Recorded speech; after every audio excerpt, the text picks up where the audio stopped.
no? Totoo ba yan? Oo.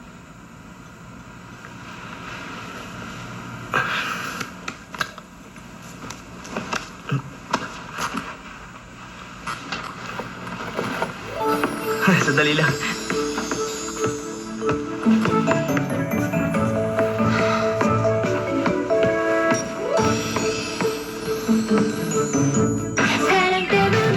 Teka, wala talaga kayong pera? Saan ako kukuha ng pera? Nanay ko nga nagbabayad ng gastos ko eh.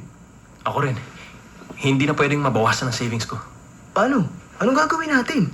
Sabihin natin kunin na nila ang bahay. Pag hinayaan lang natin, makukulong si Lisette. Papayag ba kayong makulong siya? Dahil lang sa 33 million? Sige, kalimutan na natin siya. Pero paano na si Nicole?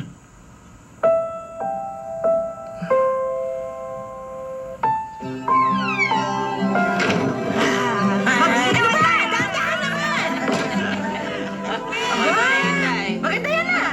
Akin na nga yan! Tignan mo to!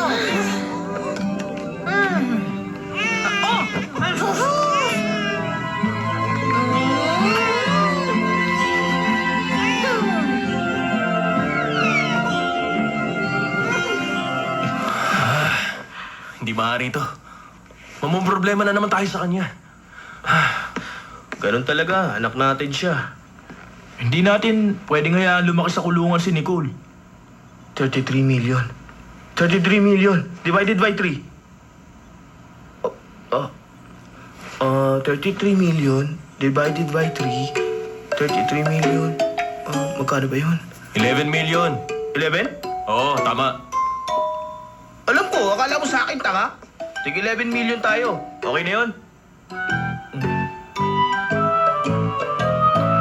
O ba't nakatingin kayo? Ano nang plano mo?